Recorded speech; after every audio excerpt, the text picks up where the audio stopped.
All right, we'd like to welcome everyone out to another webinar here with Conversion, our partner this week, Hanapin Marketing. Really excited to have them do this presentation with us today, and excited to kind of hear the presentation. Just as a matter of kind of housekeeping and stuff, we do encourage as much questions as we can get, and so when you want to submit a question, you have a little control panel on your right that you can go to and click on the little questions tab and then submit questions, and then we will ask those questions. We'll have a Q&A session at the end where we can go through and ask those questions. And maybe if it's appropriate, we could stop the presentation. So like I said, we'll do the presentation next, and at the end we'll have a Q&A, and then we'll do a brief introduction also of Conversion, kind of what we do. Just kind of as a basic, if you're having any audio or visual issues, again, there's a little chat box there. If you're not hearing the audio and you're having problems seeing anything, let us know, and we can see if we can help you get that fixed for you. So I think that's kind of all the housekeeping items that I have. So I'll turn the time over to Hanapin now, and we'll let them go through their presentation. So go ahead, Kelly. Thank you so much, Brett, for the introduction. We're going to be speaking with you today about making a case for the customer journey as an important piece of the digital puzzle. Just to give you a little introduction about myself, my name is Kelly Pollock. I am a senior account manager at Hanapin Marketing, and I also write for the PPC Hero blog.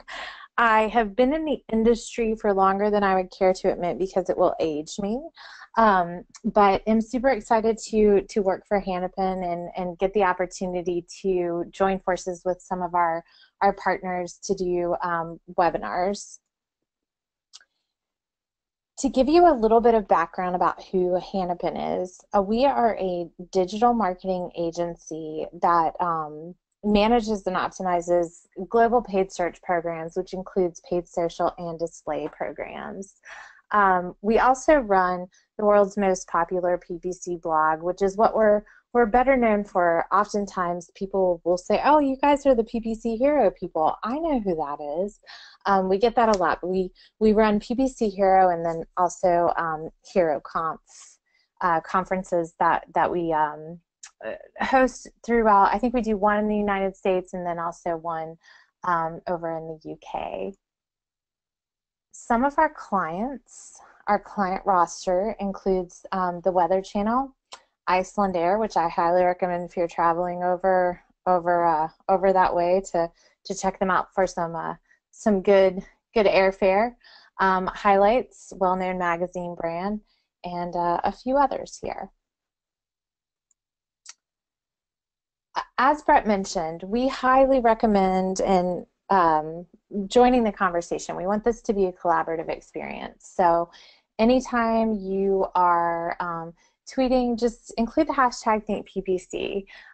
You can also use our webinar question box to send us questions. There will be a Q&A session at the end. And now we're going to go into a live poll question, and we have our fingers crossed this is going to work. We've had a little bit of technical difficulties this afternoon with this, so if it doesn't work, we'll just continue on, but we'd like to get an idea from you guys how long you've been in the PPC industry. So your options are less than a year, 1 to 3 years, 3 to 5, or 5+. I'm just kind of checking to see if we're able to get this working today. Possibly not. So I'm just going to continue on. This is just a question we like to do so that we can tailor our information a little bit more towards the audience that we're speaking with. And really now I'm going to dive into the the meat of the presentation, talking a little bit about the customer journey. So again, I just want to thank you guys for joining us today and learning a little bit more about how the customer journey fits in with your digital footprint and strategy. So first thing I want to outline is the customer journey. What is it? What does that mean when we say customer journey? I mean, it seems pretty simple and straightforward. It's the experiences your customers go through when interacting with your company. But when you really start to think about it, with all the internal marketing pieces you've crafted, you think you have a pretty firm grasp on it. You think you know what your customers encounter when they're journeying into the purchase process. I thought it would be kind of fun to introduce you to a fictional character, Harry, and we're going to kind of join him on a 3-day journey from product introduction all the way to the final purchase. So on day 1, Harry, he's chilling on his couch, it's late at night, and he tunes into an infomercial for the Hammer X. I'm actually going to let you guys watch a couple of seconds of this video just so that you can experience what Harry experiences when seeing this late at night.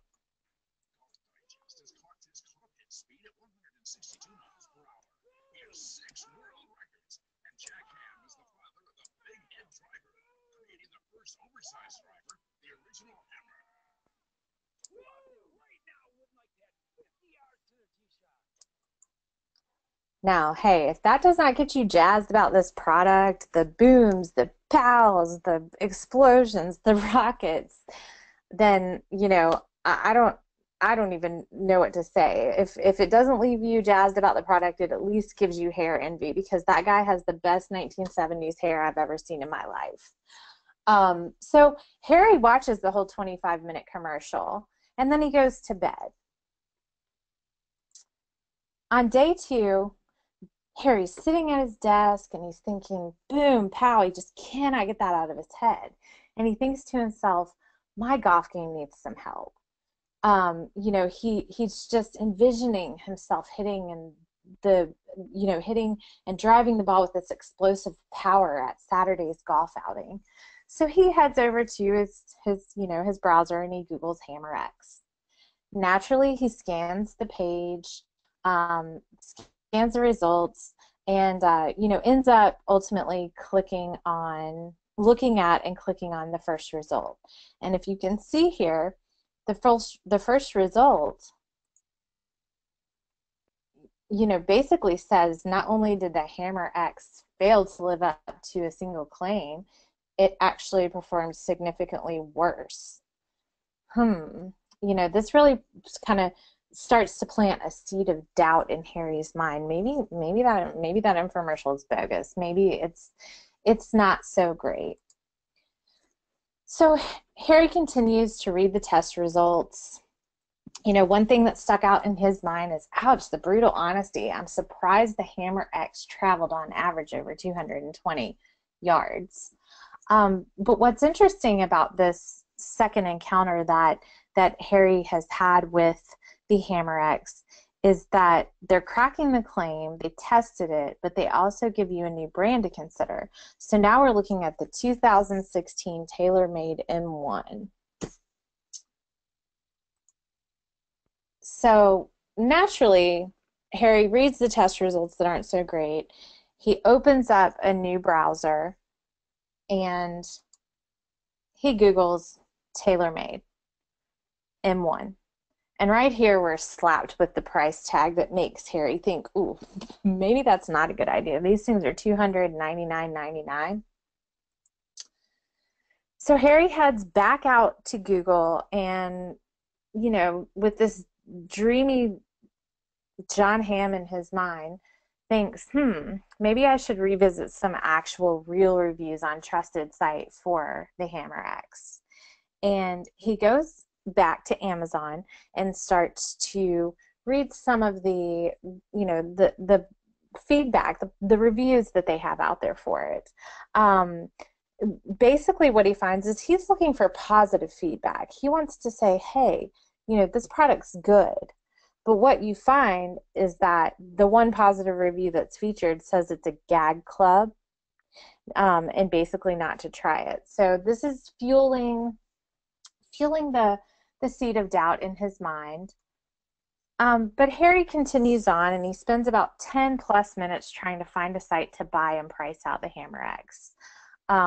He finds that the Hammer X is only $99.95, and he's like, oh, that's a good price. You know, I can sink that much money into a product that might not be as great as they say on the infomercial. And he also sees that Joe from Washington just purchased it. You can see this little tag that pops up on the website. Hey, I'm not the only one purchasing this. Other people are purchasing it as well. So naturally, as we all do, Harry gets interrupted by work, and the boss needs me, lunch is over. And that brings us to day 3, where Harry resumes his research. He has a fresh mind, and he heads back out there to Amazon to look at some reviews for the Taylormade M1. Heading back over to Amazon, he is looking at some of the positive reviews we see here, and one that sticks out in his mind is, hey, you know, this guy on Amazon, he bought a used one, and he's hitting over 346 yards. So this makes Harry head back to his browser. He hits back. He finds a used Taylormade for $299. He clicks on this site, globalgolf.com, and based upon his findings of the value plus the increased yards, you know, this is basically a win-win in his book. It's more expensive than what he originally set out to buy, but it's a little bit more guaranteed with good feedback. So he adds this to cart. And it's just interesting, you know, he started out with the intention to buy a very different product, and you know, he ended it really basically purchasing something completely different, a used product, probably something he didn't even really need in the beginning. But what we have to go back to and look at is really, what have we learned by joining Harry on this fantastic voyage? I think first and foremost, the customer journey is going to be littered with messages that you can't control. And secondly, there must be a plan in place to speak to the customer prior, during, and after the journey. It brought me back to this really interesting article I read on American Marketing Association. And the article that I read talked a little bit more about customer being the center of your marketing message versus the actual journey they go on. But there was one stat that really stood out to me. The article didn't go into detail about specifics, but it talked a little bit about Home Depot recently going in and personalizing some of the products that they have, adding a little bit of assortment, and you know, basically showing an increase in sales by $19.7 billion. That's a lot of money. It's a big company, it's a lot of money. But it really made me start to think further about how I can get into the customer's head and understand better what I can do to personalize their experience and to start to, you know, implement some of what I think the journey should be into their mind to mitigate all the litter that we have in the marketplace. So I headed back out there and I thought, well, I'm going to think like a customer. Tips to get into my customer's head. So this is kind of a scary vision for my customers, me in their head. But one of the things that resonated with me when I was thinking through my tactics was that I had to be subtle. You know, there's nothing worse than knowing a company is stalking you. But there's also nothing better than ads being served that speak to my interests and hobbies. I may be a driver of a lot of this for my clients, but I'm also your best customer. When Spotify serves me an ad for an upcoming Bruno Mars concert while I'm listening to my daily mix filled with Bruno Mars, adding all the songs to my best Bruno Mars compilation, I've already speed dialed my babysitter. You know, it's just it works. Even if you're in the industry and you know what's happening, you're sold. And I think that's what makes thinking like your customer and personalizing a lot of your message so effective. But getting back to the point, as a marketer, I have to ask myself, how can I get in my customer's head? And a lot of this is common sense, but how to gather this data can be a little bit tricky. One, obviously, you know, the first thing I recommend doing, or I try to do myself, is leverage data. You know, really try to just have a fundamental understanding of who I'm marketing to. A common theme throughout this has been finding areas to personalize. And then last, as stated above, we literally used common sense to help us score a big win for a client this spring. And I'll go through that a little later on in the presentation as well. So at this point, I'm going to dive into a little bit more detail in each of these areas. So the first thing we're going to look at is data. Where can I get data on my customers? How old are my customers? What else do they like?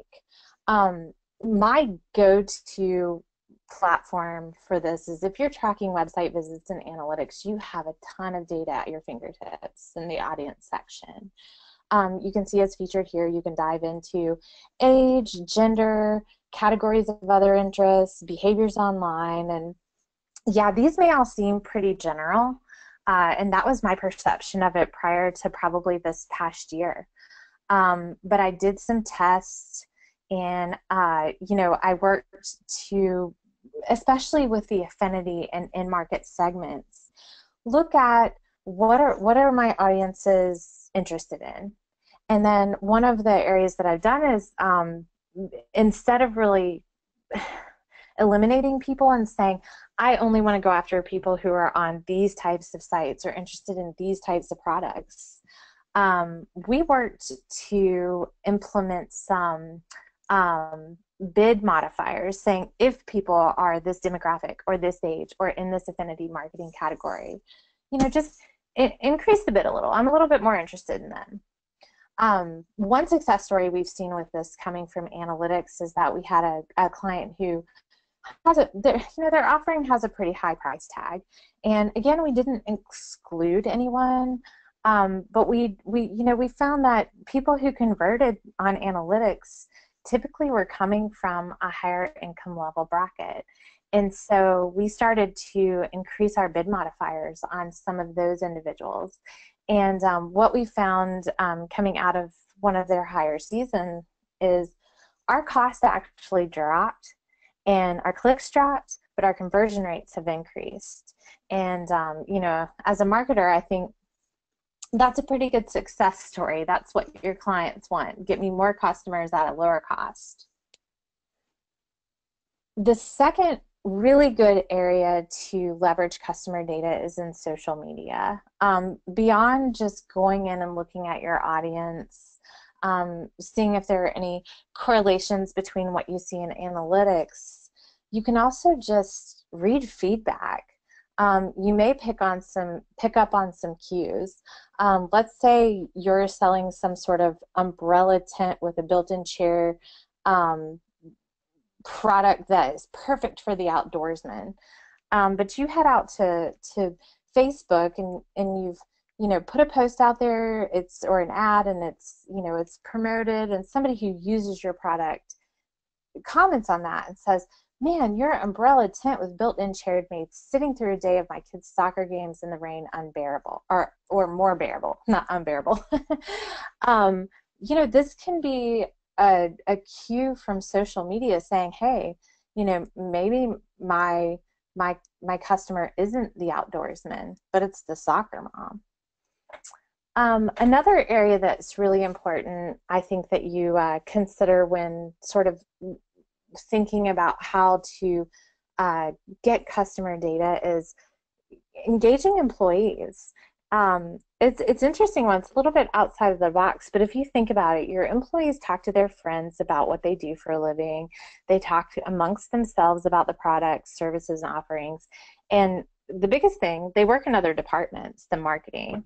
So they may not have that view of what you're working on and trying to get out there into the world so ingrained into their mind. And oftentimes they can offer some very unique insights and into what the customer's real perception, how they perceive your product or company is. And lastly, customer service. This is especially important, if you're selling products, and a lot of times lead generation companies will take advantage of this, because essentially when you get a lead, you get that so that the salesperson or consultant can then reach back out to that person or person who has expressed interest. And really just putting a plan in place that better leverages the information you gather. These experiences, the good, the bad, and everything that they can give you can make you better at marketing. It can allow you to then put messages out into the marketplace that speak more clearly to the person you're trying to reach. So the next area we really want to expand upon is trying to establish a connection. And the biggest thing that I could think of out there was sort of going back to that customer-centric article that I read on and mentioned earlier in the webinar. I drew inspiration from the Home Depot. So I headed out to visit the Home Depot Facebook page, and I was immediately met with a campaign that wasn't necessarily all about their products, but it was pushing the brand in a very friendly way. And this connected with me instantly. As being, an eco-friendly person, I care about our world, so I thought it was really cool that they were using their store rooftops and turning them into solar-powered farms. So I think just, looking at it from that standpoint in terms of, mimicking Home Detail and saying, well, it doesn't have to be all about the products. It can also be a little bit more about what your customer cares about in the world. And so one thing that also stood out to me, it also made me consider the importance of two-way communication, especially in the social world. So as we put ourselves out there to connect with our customers, we're oftentimes met with some pretty harsh criticism and feedback. You're never going to make everybody happy in the world. But I think one of the really important, and this has been a mantra of social media gurus since the beginning, is really having a two-way communication. The best way to mitigate bad publicity is by acknowledging it and offering to do something to help that person out. And I think even if you have a potential customer that's coming to purchase your product or learn more about your brand, this type of engagement can really help you establish a connection.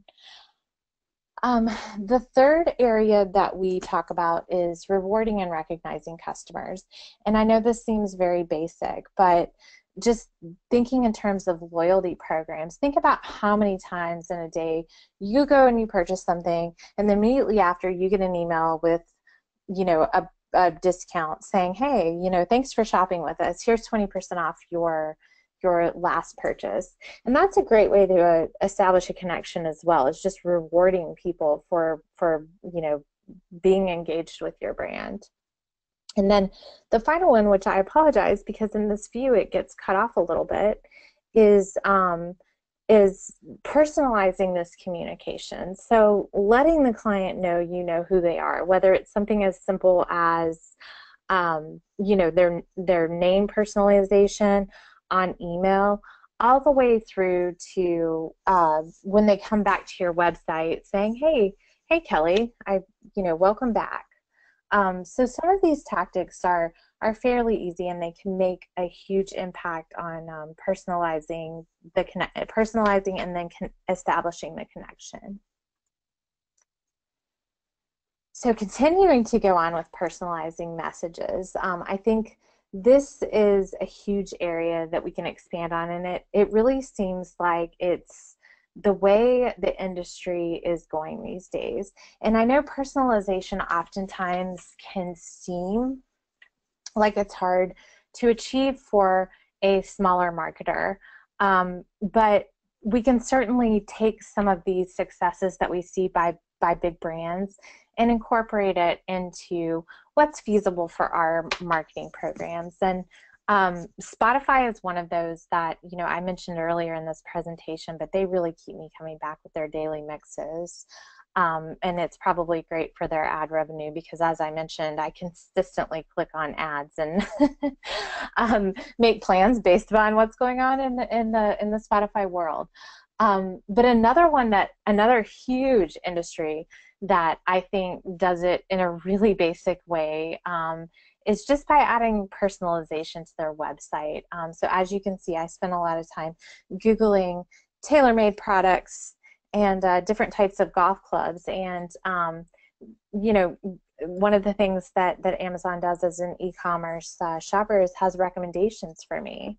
And even if you're in the lead gen industry, you can continue to bring customers back with content. Hey, I saw you read this.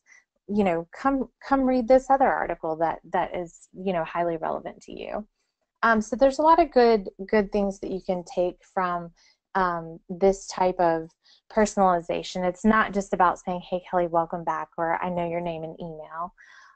It's about personalizing their website experiences when they come back to your site, or inviting them to come back to your site for a more personalized experience. The second area is programmatic marketing and remarketing. I'm going to talk about these two together.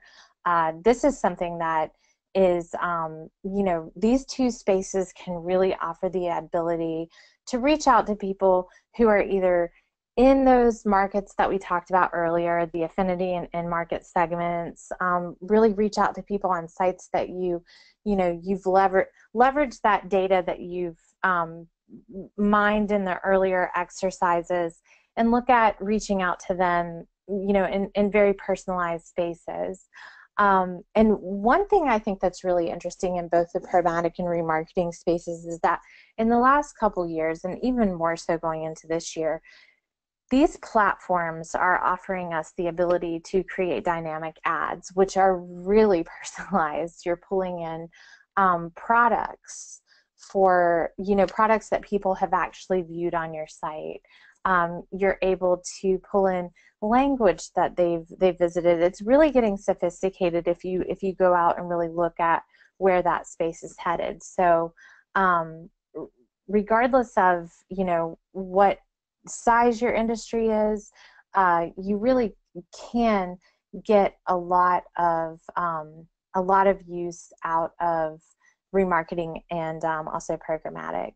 And lastly, it's customer-owned content marketing, which is a little covered up by my golf clubs, but this is sort of a controversial one for personalization. So I don't know how many of you guys have been on Facebook and you have received an ad that includes some sort of text on a web shirt that's relevant to you. Whether it's, I think I received one time talking about like best wife, and it used my husband's name, and I was like, that's clever but weird. I'm not buying that. But that is something that it has a name. It's called customer-owned content marketing. It can go so far to pull pictures from your Instagram feed and put it into marketing, but it's also, as I mentioned, it's still a little controversial because it might be crossing those lines of, is this going too far? But it is a tactic for personalization. And then lastly, as I mentioned, thinking like a customer is really using a lot of common sense and questions. And this scenario is really what sparked my interest in looking back at the customer journey and looking back at how it affects all of marketing, generally speaking. A week into launching a lead gen search and social campaign, we reported that while spend was pacing to target, our conversions were falling completely flat. And our first problem-solving approach was to dive into the platform, check our ads, check our landing page links, check the conversion form submission. And when that approach completely failed, it turned into an aha moment as we started from the beginning of the customer journey. We went out there and looked at, well, what is this campaign targeting? So it was targeting a particular geographic region in Indianapolis. And what we did is through a series of questions and answers, which I've listed out here, why is the service named using this sub-geo region? And the answers are there as well in terms of what our customers said back to us. And really, we dug into what the perception was. And, our client said, well, the area that we were initially servicing wasn't really considered all that upscale. And now we've sort of organically grown, and we are now servicing a much larger geographic region. And, we were like, this is a no-brainer. So we asked if there was an opportunity just to test removing that sub-geo region from the logo and the text on the page, and they were up for it. And I mean, I think the conversion rate graph that you see here tells the story. Within a month, we were able to really make some headway in the search, especially in the search space where people were looking for what we wanted. But even in our brand awareness campaigns socially, we were able to see, it go from 0 to at least, close to being a 1% conversion rate. So this was a huge success for us. And like I said, this is really what made us stop and think about what the customer journey is. I know as a marketer, I can constantly get wrapped up and tied into what am I doing wrong that's not enabling, or how are my campaigns set up wrong? Is it the structure? Is it the landing page? To really not get out of your niche field and think about things like this. So really talking a little bit about the key takeaways from today, it's really just putting all these pieces together to create this customer journey. Identifying your customer, thinking like your customer, putting together a marketing plan, and then as always, measuring those and adjusting. That certainly wasn't the last test that we did. We continue to try with this particular client in Indiana to push the envelope and make it better. The test didn't end once we saw an initial increase in conversion rate. But that is my customer journey that I wanted to take you guys on today. I appreciate you being here and joining us. One of the things that we do offer as an agency is the ability to join us and get a free account analysis by an expert over at Hanapin. So we do have a quick poll that we'd like to put out there for you guys, see if you would like to partake in this account analysis. And essentially what we'll do in this is we will have one of our account managers dive into your account and prepare a document called a solutions blueprint.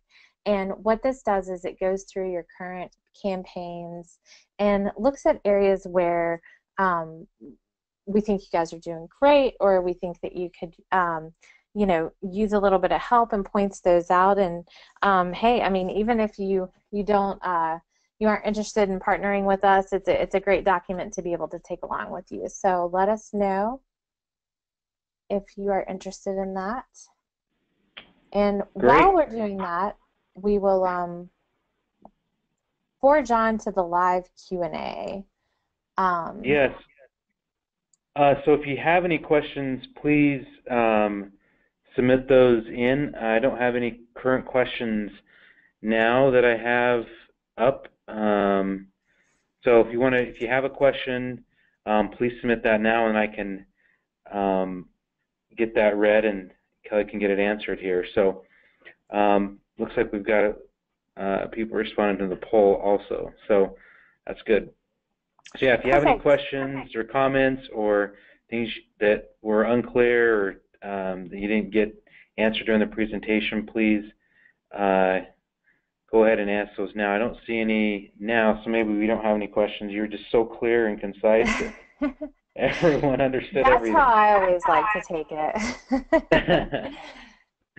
All right, so just to wrap up while you guys are answering the poll in and while we're waiting, if you have any questions, let me just kind of summarize a little bit about Conversa for those not familiar, and then we'll wrap it up here. So Conversa, we host these weekly webinars with partners and try to get people in the marketing, digital marketing space to present on various topics. And the reason we do that is Conversa, we're a marketing tool, specifically a call tracking tool that marketers use to track how many inbound calls their campaigns are driving. So if you have an interest in learning more about Conversa and what our product can do for you and your campaigns, and you have a need for tracking your inbound calls, we'll reach out to you later on and give you the opportunity to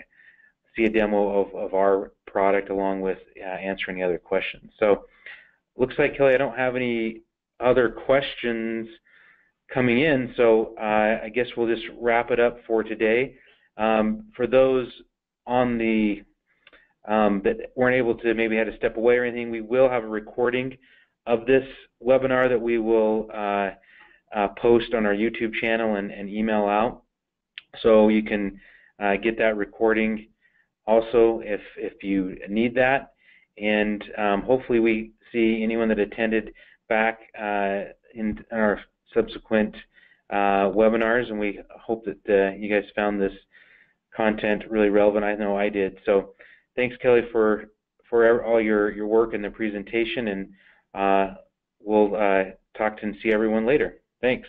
Sure. Thank you so much. Have a great day, everybody.